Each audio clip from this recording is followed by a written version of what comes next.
Okay, in this video we are going to be doing some Unit 1 AP Calculus A, B, and BC multiple choice practice, and let's see what we got. So our first question, the graph of a function f is shown above.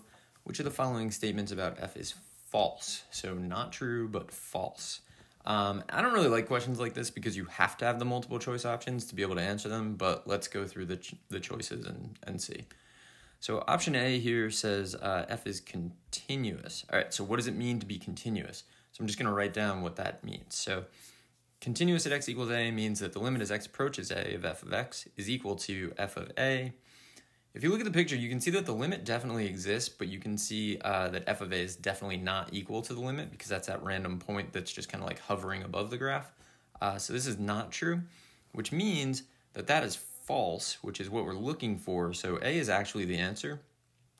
I like to look at the rest of the choices though, especially when I'm just like practicing, getting ready for the exam. So B is kind of weird, right? So F has a relative maximum at x equals A. Depending on how you personally think about your relative maximums, you might have been fooled by this option because it is actually the case that we have a relative maximum at x equals A because f of a is the biggest value, so it's the largest y value in an open interval that does contain x equals a, because this thing is actually, the domain is all reals, right? Like, so it's not continuous at x equals a, but f of a is the biggest. So that one's actually true. X equals a is clearly in the domain. The limit does exist. Actually, these last two are the same thing. You know, if you can say one, then you can say the other. So if you couldn't eliminate any of the answer choices, you could eliminate D and E because they're saying the same thing. All right, let's take a look at the next question. So for x greater than or equal to 0, the horizontal line y equals 2 is an asymptote for the graph. So it's a horizontal asymptote.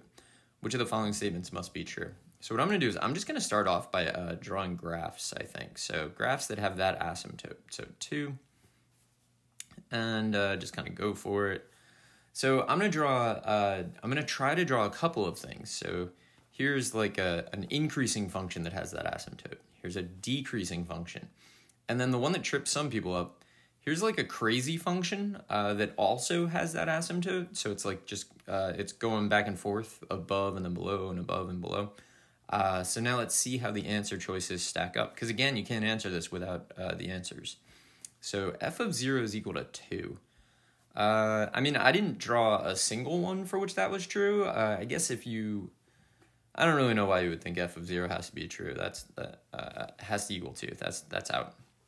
F of x is not equal to... Well, if you look at the green graph, that's part of why I drew that graph. That equals 2 over and over and over again. So that can't be it. F of 2 is undefined. So I think f of 2 is undefined, and if you look at part D, the limit as x approaches 2 of f of x is infinity. I think what they're doing there is they're trying to get you to confuse a horizontal asymptote with a vertical asymptote. Neither of those would need to be true for a vertical asymptote either, but they're definitely not true for a horizontal asymptote, or they don't need to be true for a horizontal asymptote. And then finally, this is kind of the definition, I guess, of y equals 2 being a horizontal asymptote would be the limit as x approaches infinity of f of x is equal to 2. That's true for all three of the graphs that we drew. So that's a good one. All right, let's take a look at the next one. Let f be a function that is continuous on the closed interval from 2 to 4 with f of 2 equals 10 and f of 4 equals 20. Which of the following is guaranteed by the intermediate value theorem? All right. I'm going to start off with a graph again, because I think that's like the best thing to do. So 2 and 4, we got these. So, I mean, these are at 10 and 20. Scale doesn't really matter when you draw these things. And then just, you know, it's continuous, not necessarily differentiable. Just go, you know, draw something that, I mean, I didn't draw something that's not differentiable, but I probably should have. All right, so let's see. F of x equals 13 has at least one solution in the open interval from 2 to 4. So I'm going to graph 13. You can see this is true, and that was the question. So it's really annoying when that's the case. There's definitely at least one. There could be more than one. That's what the intermediate value theorem actually guarantees, because 13 is in between 10 and 20. you are guaranteed that f of x equals 13. So that's basically what it was. Let's look at the other answer choices though.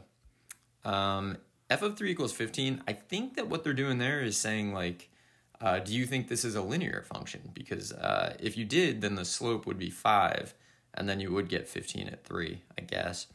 F attains a maximum on the open interval. So I need a different graph for this one. So let's see. I drew this. This only has a minimum, so that can't be it. F prime of x equals 5 has at least one solution in the open interval. So if you're literally still in unit 1, you may not know that this even exists, but I'm going to find the average rate of change. So f of 4 minus f of 2 over 4 minus 2. That works out to 5. If you know the mean value theorem, you could be confusing the mean value theorem with the intermediate value theorem. When it comes time for the AP exam, you don't want to do that, but at least that would have been an option. But if you're in Unit 1, you don't even know that exists, so you're not going to get fooled by that one. So that's out. And then f prime is greater than 0. I mean, that the graph, I don't know why you would think that. There's no reason to, unless you think it is linear, I guess, perhaps. All right, let's take a look at another one. Go.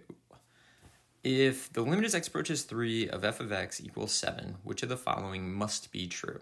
1, f is continuous at 3. 2, f is differentiable at 3. 3, f of 3 equals 7. All right, I'm going to start with a picture. I see the limit as x approaches 3 of f of x is 7, so I just kind of like draw this picture. And then I'm going to throw in this. You don't necessarily need that point because the limit existed before that point existed. But from this graph, you can see that the function is definitely not continuous. The limit does exist because that was given, but not continuous.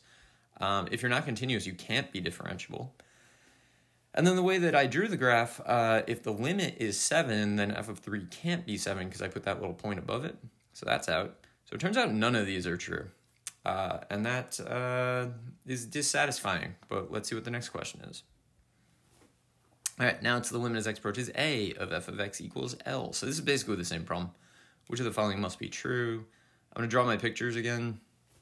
So there we go. F prime of a exists. No, the function's not continuous, so it doesn't need to be differentiable. So that's out.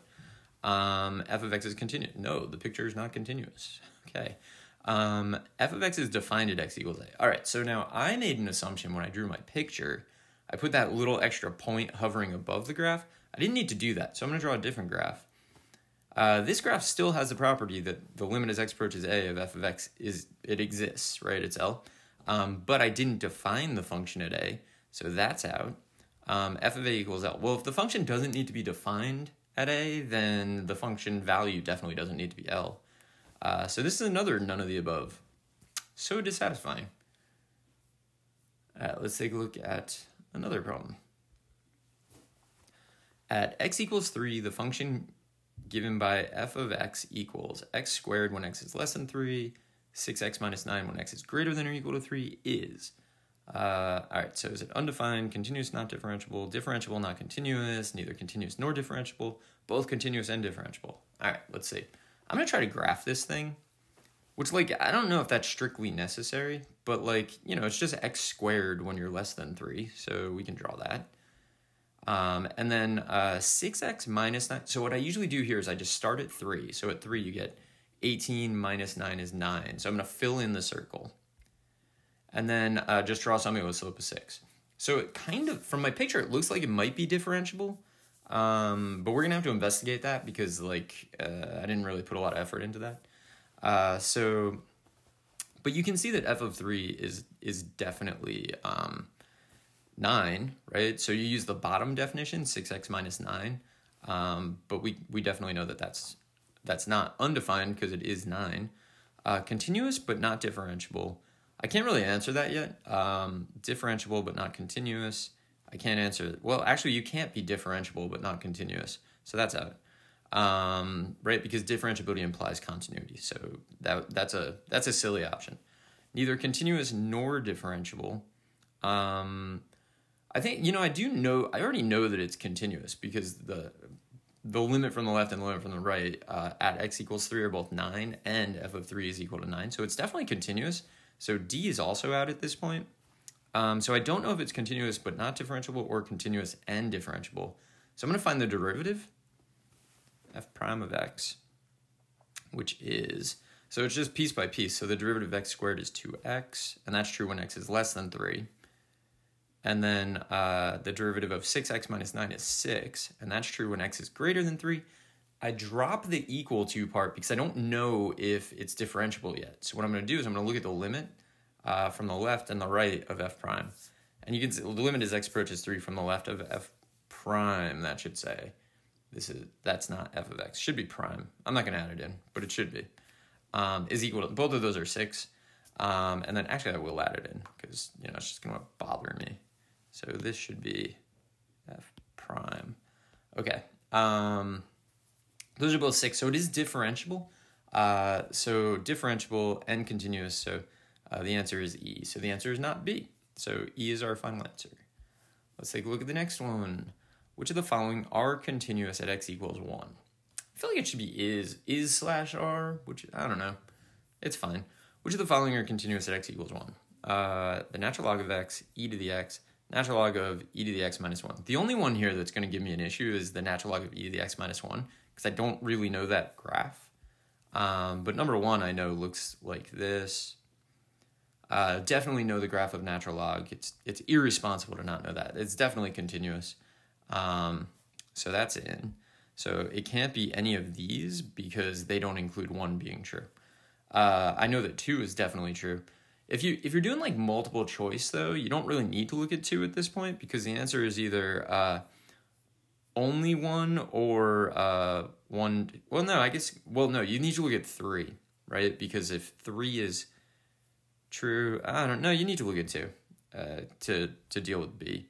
But yeah, so like, I mean, e to the x we know is continuous everywhere, so not an issue. So for 3, what I'm going to do is,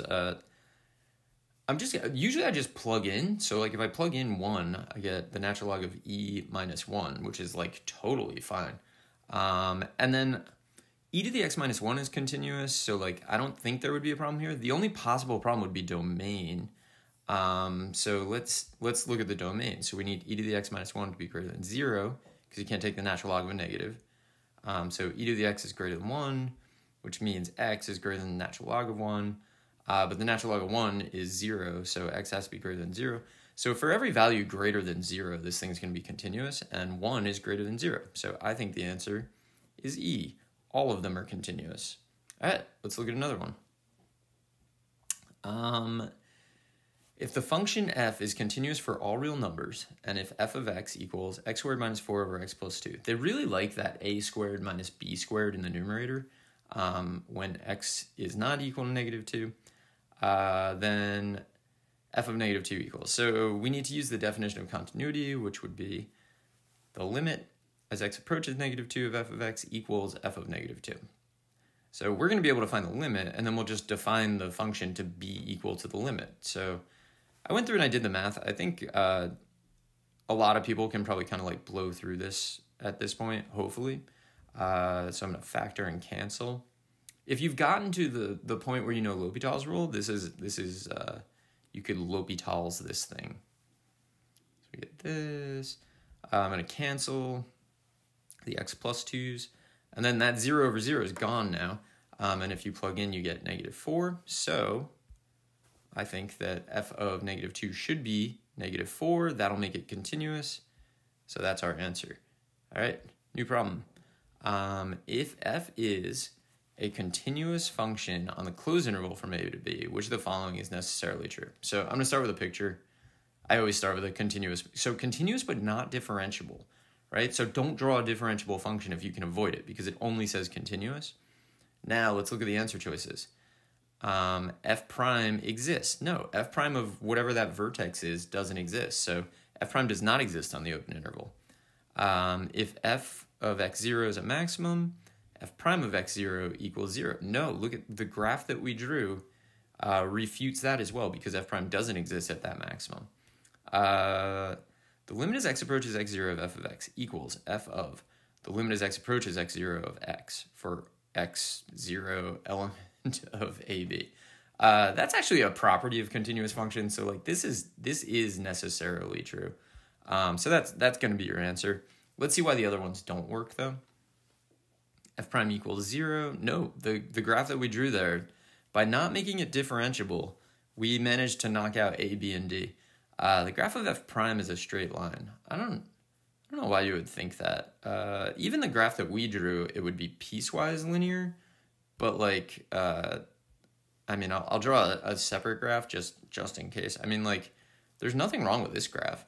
It's continuous, so it satisfies it. So that's out for a variety of reasons. But C is actually a property of continuous functions that you use all the time. Like, if you want to evaluate the limit as x approaches 3 of sine of x, right? You're really just doing the sine of the limit as x approaches 3 of x. That's like my standard example for that. All right, let's do the next one. So we have f is the function defined above. Which of the following statements about f are true? F has a limit, f is continuous, f is differentiable. Okay, so, and this is like another one where they really like that a squared minus b squared stuff. Let's find the limit. So it's essentially the same work. I'm going to factor the numerator to begin with. X plus 2x minus 2 over x minus 2, which simplifies, right? Cancel. That's where your 0 over 0 is gone when you cancel the x minus 2's. And now you're just going to get 4. All right, so that is the limit. So the limit definitely exists. So now what I need to do is I need to think about continuity, right? So continuity, the limit equals the value of the function. So also, I mean, you can cross out b and c as soon as one is true. So I need the limit as x approaches 2 of f of x to equal f of 2. But that's not true because f of 2 is defined to be 1 in the problem. So this thing is not continuous. And if you are not continuous, you are not differentiable. And therefore, the only answer is 1. All right, let's take a look at one last problem for this video. What is the domain of the function square root of x squared minus 4 over x minus 3? This is like back in like the, I don't know, like the 60s and 70s, the AP exam had a lot of questions like this using this kind of notation. I bet this question is from like a 1960s AP exam. So if you're taking the radical of something, the thing needs to be greater than or equal to 0. So that's where I'm going to start. So I need x squared minus 4 to be greater than or equal to 0. There's a lot of ways to deal with this. I deal with this by factoring and then doing a sign chart because I think that sign charts are like really, really useful skills. It's a useful skill. I deploy a sign chart all the time. So this is going to go plus, minus, plus. You can like plug in negative a billion, plug in 0, plug in a billion. You'll get that. So we need greater than or equal to 0. So we can say that this is definitely true. But now look at the answer choices, and you see there's like this absolute value thing hanging around. So combining both of those, you would get the absolute value of x is greater than or equal to 2, which means you can like look at the answers now and eliminate a lot of things. That one's gone, that one's gone, that one's gone. I think if you just did like process of elimination, like just take the average answer here, I think you would get that D is the average. Like there's 3 answers where they say x can't be 3. And then there's 3 answers with an absolute value of x. And there's 3 answers with an x is greater than or equal to 2. Like the kind of like average of that or the mode or whatever is definitely D. So I think that's going to be the answer. And then x minus 3 is in the denominator. So 3 can't work. So the answer is in fact D. But always look at the answer choices because the answer choices, one of them has to be right. So just to kind of summarize, I'm going to have 2 more videos where I do, 22 more problems basically. Some of the general really good ideas when you're dealing with these things, I would say the first, know all of your definitions. So continuous, differentiable, intermediate value theorem, asymptotes, limit, those all came up in this. Another really useful technique with a lot of these, draw graphs and make sure the graph doesn't assume anything that the question doesn't tell you. So in particular, watch out for differentiable versus continuous graphs. Drawing a non-differentiable graph when the function is only supposed to be continuous usually knocks out like 3 or 4 of the answer choices if there are 5 answer choices. And then the other thing is make sure you really read the problem and the answer choices. In my personal experience, I frequently misinterpret questions where they're asking which of the following is false or which of the following is true. And I get excited when I read the first answer choice and I think that it's answering it. I'm like, oh, this is it. and then I reread the question, I find out like, oh, I answered it the wrong way. But anyway, that's 11 practice multiple choice questions. I hope you found this helpful, and good luck.